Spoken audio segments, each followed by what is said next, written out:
Estamos apresentando Programa Despertos, um programa para quem quer ver o invisível, ouvir o inaudível e acessar o impossível, com Cris de Pascoal e Mauro Dom Pedro.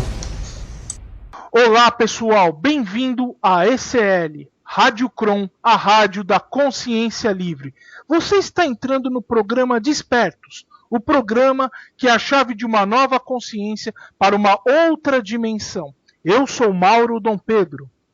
Boa noite, pessoal. Eu sou Cris de Pascoal.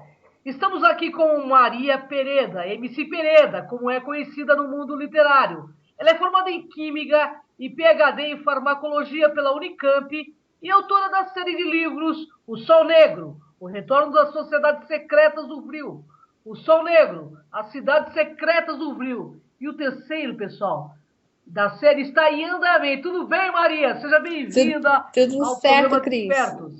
Obrigada, Cris. Obrigada, Mauro. É um prazer de novo estar aqui com vocês.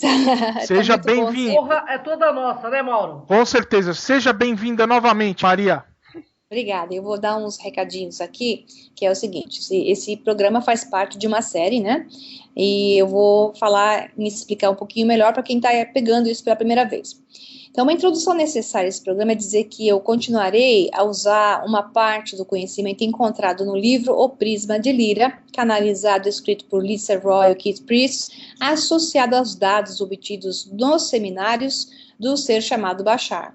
Quem não o conhece, basta acessar o site bashar.org, que é B-A-S de sapo, H-A-R.org. Assim, continuaremos a abordar a temática da história de nossa origem, da nossa família galáctica, composta por civilizações de seres que surgiram e floresceram na região da constelação de Lyra e que se espalharam para outros lugares do universo, gerando novas civilizações e a nós, os da Terra. Ao escutar esse programa, que cada um escolha a sua versão de acordo com o seu entendimento. Uma identificação com o tema e, de certa forma, acessando uma lembrança que está registrada em nosso DNA e alma, ou considerar a narrativa mítica com objetivos espirituais, o que não deixa de ser até um dos focos desse trabalho. Eu recomendo aos que não escutaram os programas anteriores, chamados de Humanos Híbridos das Estrelas, o que foi a seguir, que é O Despertar dos Filhos das Estrelas. O que seguiu foi Vida Extraterrestre, e o anterior a este de hoje é Guerras Intergalácticas, que, se puderem escutá-los, o façam na sequência que eu acabei de falar, para um maior e melhor entendimento, pois eu estou evoluindo em uma sequência de informações míticas, espirituais ou reais, conforme cada um escolha considerar. Pessoal, vale observar. Todos esses programas sobre a possibilidade de vida e temas extraterrestres colidirá com dogmas religiosos. Se você ouvinte estiver ligado a fortes dogmas religiosos ou se não tiver a mente aberta para avaliar novas possibilidades e realidades quanto à nossa origem aqui na Terra e de vida no universo, esse programa não é recomendado para você. Mas se, ao contrário, sente-se unido àqueles que estão procurando por possíveis explicações, levados por um impulso de lembrança registrado em sua alma, esse programa pode ser interessante e, quem sabe, revelador. Bem, Maria, abordando o tema da encarnação dos seres extraterrestres na Terra, falado nos programas anteriores, eu tenho uma pergunta. Apenas os primatas foram modificados para chegar ao homem moderno e assim permitir a encarnação de seres mais evoluídos? Ou essa foi a mesma estratégia adotada para outros representantes do reino animal? Digo, os não humanos. É difícil falar isso aqui, porque vai soar um pouco estranho, mas para aqueles que nunca ouviram essa explicação, aqui vai. Segundo o livro Prisma de Lyra, e confirmado separadamente por muitas consciências canalizadas, como o próprio Bashar, a forma de vida existente na Terra pertencente à ordem dos cetáceos, e especificamente representada por baleias e golfinhos, deve ser considerada como alienígenas terrestres, isto é, são terrestres porque eles foram colocados aqui para habitar há muitas centenas e milhares de anos atrás, e assim seguiram evoluindo naturalmente, totalmente adaptados ao meio aquoso, onde naturalmente viviam em outro planeta da constelação de Sírius. Os cetáceos estão silenciosamente nos oceanos da Terra e no mar do subconsciente da humanidade. Embora apenas em pequena porcentagem, um grupo de sírios positivos decidiu também encarnar-se no mundo físico. Não obstante, eles rejeitaram a forma humanoide por outra representativa de sua própria natureza. Essa forma é a forma dos cetáceos. Golfinhos e baleias representam uma tradução da energia de Sírius ao mundo físico polarizado aqui na Terra. Na simbologia arquetípica, a água ela representa o subconsciente. Eles permanecem ali para nos recordar o potencial que tem a humanidade para a integração.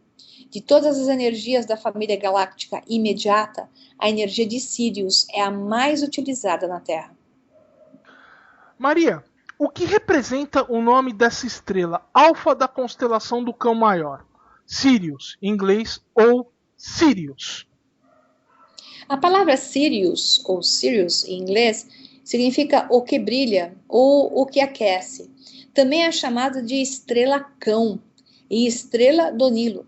Talvez porque seja a estrela mais brilhante e a segunda estrela mais próxima visível da Terra. A sua distância é de 8,7 anos-luz. Muitas culturas antigas, sobretudo a egípcia, eles reconhecem a importância da energia de Sírius. Ok. Maria, o que eram os shapeshifters, os seres que mudavam sua aparência, retratados na história? Quem eram ou quem são, né? Pois eles existem lá fora, seja lá o que se pode considerar lá fora. Às vezes, consciências de Sírius podem escolher densificar sua frequência para que essa seja visível para os humanos da terceira densidade. Então, durante muitas dinastias egípcias, era bastante comum receber uma visita de um siriano sob o disfarce de um dos seus deuses, como, por exemplo, Ísis, Osíris e Anubis. Muitas vezes eles eram máscaras, né, para serem considerados deuses. E daí tem um pouco da simbologia das máscaras nas sociedades secretas, vindo dessa memória não clara nos humanos da Terra. Tá? Então, essas roupagens usadas por esses seres de Sírios, considerados deuses pelos egípcios, facilitaram aos egípcios honrar suas presenças e comumente eram visitas que evocavam memórias de tempos muito antigos, quando os deuses caminhavam abertamente sobre a terra. Vou explicar essa parte de roupagem, que não quer dizer que eram máscaras de plástico que colocavam na cara. Eles criavam essa forma devido à energia física deles possibilitar a mudança da forma. Então, eles apresentavam-se como tal shapeshifters, que é mudança de aparência. E muitas vezes o mesmo ser apareceu para duas culturas distintas, com aparências distintas e era o mesmo ser. Então, esses sírios, eles proporcionaram aos egípcios, como a muitas outras culturas terrestres, informações muito avançadas sobre astronomia e medicina. Inclusive, hoje em dia, os estudiosos desse tema se perguntam pela origem dessas informações. E é difícil explicar se não for por aí. Maria, o povo maia tem algo a ver com estes sirianos? Sim, e como? Então, do outro lado do globo, a cultura maia teve sua própria relação com os sírios, muito depois dos egípcios, né?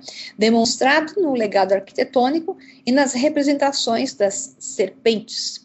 Então, avançadas práticas médicas e informações galácticas lhes foi passada. Ainda hoje, os investigadores modernos não são capazes de decifrar essas informações. Aqueles maias foram, de certa forma, turistas procedentes dos domínios de Sírios, encarnados aqui na Terra em corpos híbridos, que queriam experimentar o físico numa proximidade maior. Suas relações com Sírios foram tão íntimas que, de fato, esses últimos compartilharam com eles a tecnologia da transmutação, converter matéria pura em energia, consciência. Quando conseguiram aprender as lições, a raça maia desapareceu, se transmutou deixando atrás um caminho para os humanos o seguir. Então, eles deixaram apenas os seus esqueletos, digamos assim, as suas estruturas criadas, mas eles passaram para outra realidade, paralela ou menos densa.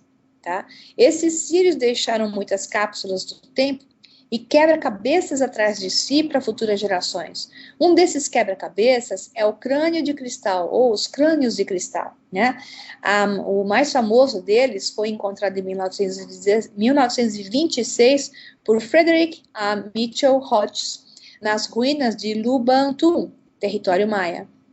Maria, conte mais sobre esse tema do crânio de cristal, vai. Crânios de cristal são uma metáfora para mostrar que a realidade é um holograma, consciência atrás da qual experimentamos de maneira prática esse holograma. Muitos dos crânios de cristal são ferramentas que despertam a consciência humana, referenciados pelo design do cérebro humano e olhos a olhar quem você realmente é, trazendo à tona. Crânios de cristal variam em tamanho, indo de alguns centímetros para o de uma cabeça humana ou até maior.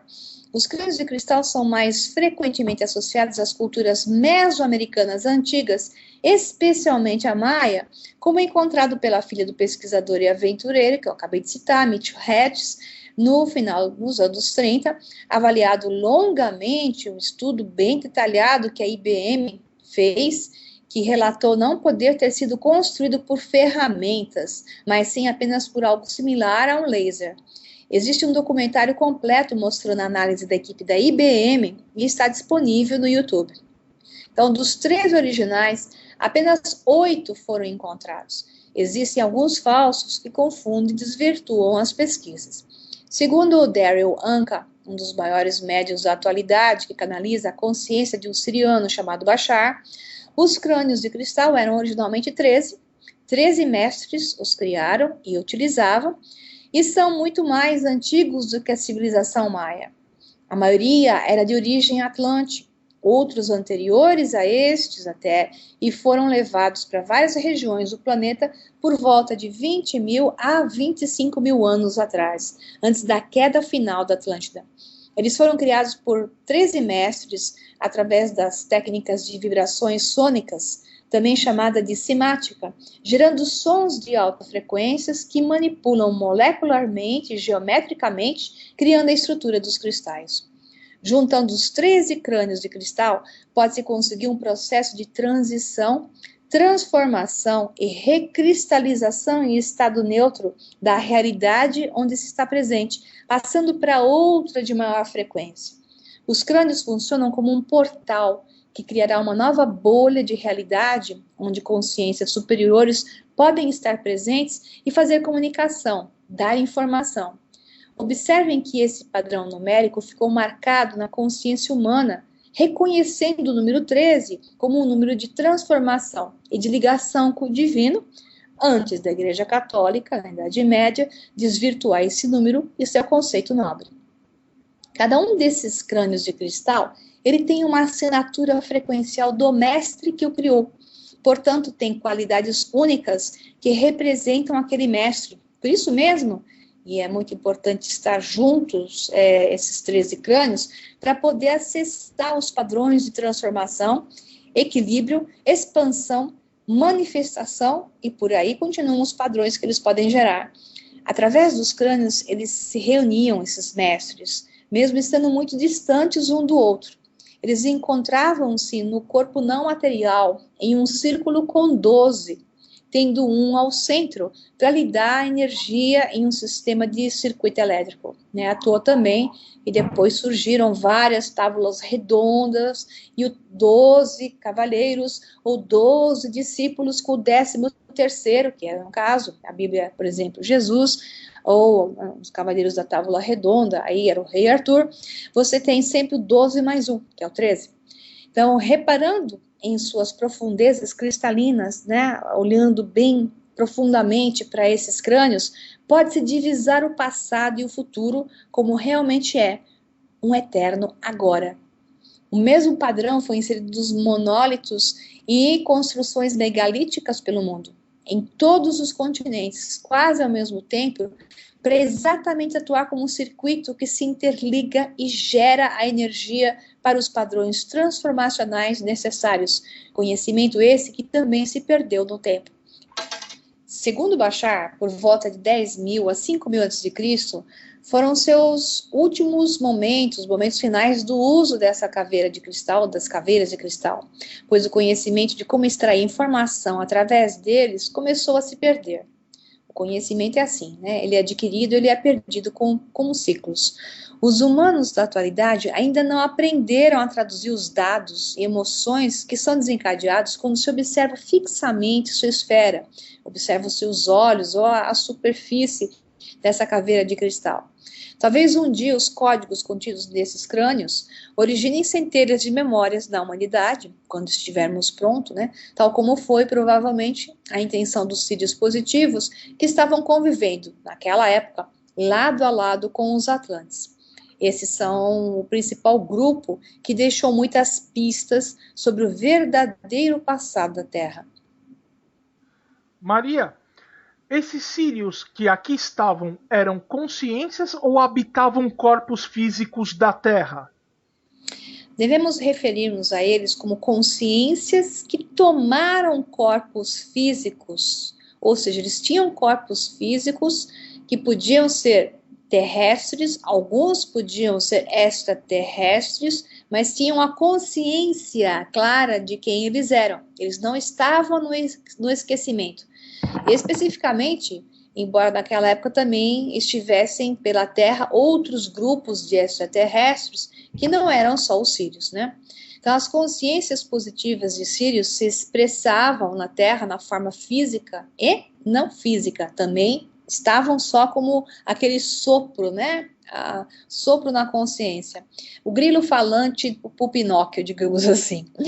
Esses têm sido uma força inspiradora para civilizações em desenvolvimento na Terra. A gente tem que ouvir mais o nosso grilo falante, né? Maria, e os sírios negativos? O que eles fizeram no passado da nossa história? Pois é. No sistema de Sírios existem planetas onde habitam os seres mais positivos e outros onde habitam os mais negativos, com quem a Terra tem uma tradução e conexão análoga daquela filosofia. A prática que se denomina magia negra ou arte negra tem suas raízes na filosofia dos sírios negativos. Na cultura egípcia, a organizada devoção às forças negativas teve lugar nos templos de Sete, onde existiam também sacerdotes dedicados especificamente a essas artes negras. Você que foi lá no templo de Sete no Egito, Cris. Então agora você vai olhar para o templo de Sete com outros olhos, ok? Voltarei novamente esse ano, Maria. E aí você vai olhar com outros olhos. Você vai falar, haha, essa é a parte negativa, ok? Então, esta filosofia, ela rejeita a ideia de uma nova inserção no tecido universal. Aqueles que praticam essa filosofia das artes negras se consideram únicos. Eles são egocêntricos e separados de todos os demais. A ilusão que criaram é a da não responsabilidade pelos seus atos. Interessante, né? Eles acham que têm razão no que fazem, tinham razão no que faziam e não têm responsabilidade nenhuma pelos seus atos. Com frequência, você percebe que isso está constante na Terra ainda hoje, né? Então, com frequência, por causa disso, custavam muitas vidas à humanidade. Então, muitas lições para reconhecer que seus atos e suas crenças fundamentam a própria realidade da qual tentam escapar. Então, esses sírios negativos faziam isso e tinham que ficar nos ciclos de encarnação até que eles pudessem entender a responsabilidade por aquilo que eles estavam dizendo, que não tinham responsabilidade nenhuma. Maria, e os que são chamados de Illuminati? Tem algo a ver com esses sírios negativos? Ai, esse assunto é complicado de explicar assim. É difícil. É difícil. Para que ele possa ser bem entendido, eu sugiro que logo após quem estiver escutando isso, não tiver escutado programas anteriores nossos, que vá procurar um programa de Despertos, com Cris Pascoal, Mário Dom Pedro e comigo, com o título Os Illuminati, uma visão gnóstica, pois é fundamental entender o que e quem são o que podemos chamar de Illuminati positivos e Illuminati negativos. Sem esse correto entendimento que eu vou falar aqui a seguir, poderá ficar um tanto quanto confuso, porque a mídia atrapalha com informações de contra-informação e desinformação, e pelo pouco tempo do programa, não terei como fazer da melhor maneira, mas vamos por partes. Então, o que cabe aqui ao programa falar de outras civilizações que influem na Terra, as civilizações extraterrestres, então nós vamos falar da manifestação da influência de Sírios aqui na Terra, numa perspectiva ligeiramente negativa, que são os Illuminati. Eles são um grupo de extraterrestres físicos e não físicos, tem uns que não aparecem na fisicalidade, encaminhados negativamente. Existem os encaminhados positivamente, os Fosters, os iluminadores, que são, infelizmente, para variar um pouco, né, parece que o bem é sempre menos, né, a minoria, e que combatem as estratégias dos negativos, que são a maioria. Então, dentro do grupo dos orientados negativamente, além dos sirianos, estão os de Orion. Todos eles vieram à Terra durante o processo da infusão dimensional. Estes seres, no momento dado, sentiram que não recebiam reconhecimento, ou melhor, reconhecimento, por exemplo, poder, que pensavam merecer. Muitas dessas consciências procedentes de fora do planeta, que interatuam com a humanidade, veja bem, não é só na Terra, tá? É na humanidade, família galáctica, eles haviam permitido que suas energias e suas histórias evolucionassem até converter-se em arquétipos para a Terra. Aí vieram para cá. Então, suas objetividades se resumem no controle. Se não podem controlar os outros, se não sentem, eles não se sentem como existindo. Eu digo que isso se chama apropriar-se de corpos, né? Eles têm que dominar os outros como se fossem corpos unicamente.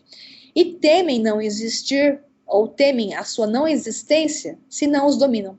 Por esse motivo, têm tentado interferir no desenvolvimento da Terra desde o princípio. Suas estruturas se baseiam no medo ou na impotência. O mais importante aqui é entender que eles não têm poder algum se as pessoas não se deixarem dominar por suas emoções. Ao final, tudo se resume em conhecer o seu próprio poder. Cada um saber que é parte do todo, né?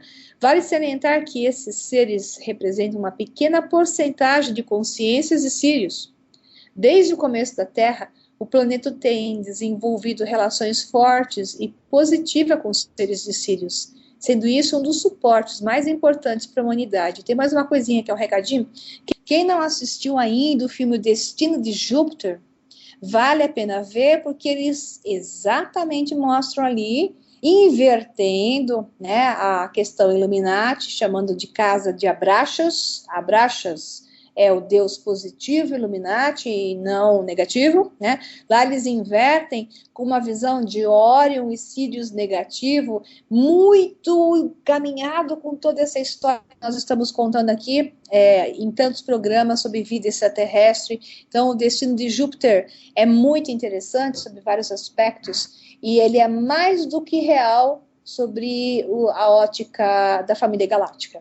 Oi, Maria, como última pergunta do programa de hoje, esses tais homens de preto existem mesmo? E de onde eles são? Porque a última representação que concerne ou concernente a manifestações de energia de Sírios negativo, ela tem a ver com aparições extraterrestres, tal e qual tem sido reportado na mídia e na literatura sobre OVNIs. Na maioria dos casos, essas experiências extraterrestres são severamente negativas, como, por exemplo, a da mutilação de gado e o aparecimento dos chamados homens de preto, que estão conectados com um grupo de Sírios negativo e de Órion. Na realidade, geram mais medo do que danos. Esses homens de preto, eles vêm para intimidar aqueles que viram demais, para que essas pessoas ou percam a memória, ou então não falem aquilo que viram. Então, esses seres são interdimensionais e eles são realmente de fora, são extraterrestres. Às vezes, os sírios físicos e os de Orion podem romper as camadas de proteção do sistema solar e tentar provocar o caos. Maria, pelo jeito, essa não vai ser a última pergunta, não. Tenho que questionar. Quais são as motivações desses seres para virem até aqui? Bom, ao pesquisar antigos textos sumérios que fazem referência à história antiga e à natureza dos conflitos entre os deuses, percebe-se claramente que a Terra estava envolvida nas disputas territoriais com diversos grupos em diferentes épocas, de tal forma que aquele filme, O Destino de Júpiter, mostra exatamente isso, dos irmãos Wachowski, né? Então, com frequência se pergunta do porquê os sírios estavam tão implicados no desenvolvimento da Terra. Se realmente for certo que sírios, veja bem, observe bem, se for certo que sírios, que é o que se especula, seja um grupo ternário de estrelas e não dual, porque temos Sirius Alpha e Sirius Beta. Talvez, e isso é relatado na tradição astronômica do povo africano chamado de Dogon. Os Dogon, eles dizem que Sirius é ternário. É possível que o nosso Sol seja ou tenha sido, em algum momento, a terceira estrela. Se isso está certo, a Terra poderia ter sido parte da disputa territorial entre os sírios, desde o mesmíssimo começo. Isso explicaria o motivo de sírios negativos acharem-se no direito de fazerem o que quiserem com a Terra, levando outros extraterrestres a serem enfrentados em conflitos históricos, guerras interestelares, com essa infindável interferência. Quem assistiu, novamente, vou frisar, o filme que está no cinema, O Destino de Júpiter, entenderá melhor que os irmãos Wachowski tinham um bom conhecimento a escrever e produzir tanto o filme Matrix, que é deles, como esse novo filme que é fantástico para quem está entendendo essa história toda. Então, muitos dos antigos sírios, eles eram hábeis no manejo da engenharia genética. Durante a infusão da Terra, os sírios físicos implantaram um código oculto de DNA nos primeiros humanos. Quando os seres da Terra, como raça, chegarem a uma determinada frequência vibratória, esse código será ativado e disparará. Esse código ajudará aqueles que vivem na Terra a recordar o passado galáctico da humanidade. Então, os sírios negativos contemporâneos têm evitado estoicamente passar a quarta densidade devido ao medo da não existência. Eles trabalham as consciências dos líderes da Terra para causar medo, guerras, né? Falta d'água, falta disso, falta daquilo. Eles temem que se a Terra conseguir uma transição, eles também terão de passar e deixarão de existir, porque eles só se veem na densidade, na terceira densidade, eles só se enxergam apropriando-se dos outros, só se enxergam no ego. Assim encerram a sociedade do medo, visando evitar esse aumento de vibração, pois não conhecem outra maneira. No final, não importa isso se trata de extraterrestres físicos ou se isso se trata de energias arquetípicas. A identidade dos filhos está entrelaçada com a humanidade. Essa é rica em conhecimento e também em desafios. Deve-se recordar que Sirius é uma tríade e não esquecer jamais o que isso representa. Essa tríade é a busca da integração das polaridades. E esse é o destino da Terra, integrar. Bem, Maria, deixe suas considerações finais e formas de contar, porque é um programaço, né, pessoal?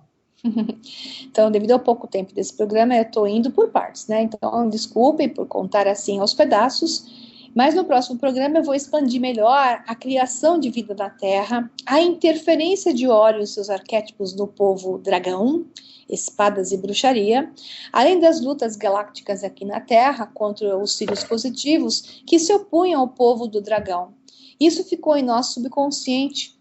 E vou também introduzir a civilização dos Pleiadianos com suas lindas influências da mitologia nórdica e grega. Então, quem quiser falar comigo, segue os meus contatos.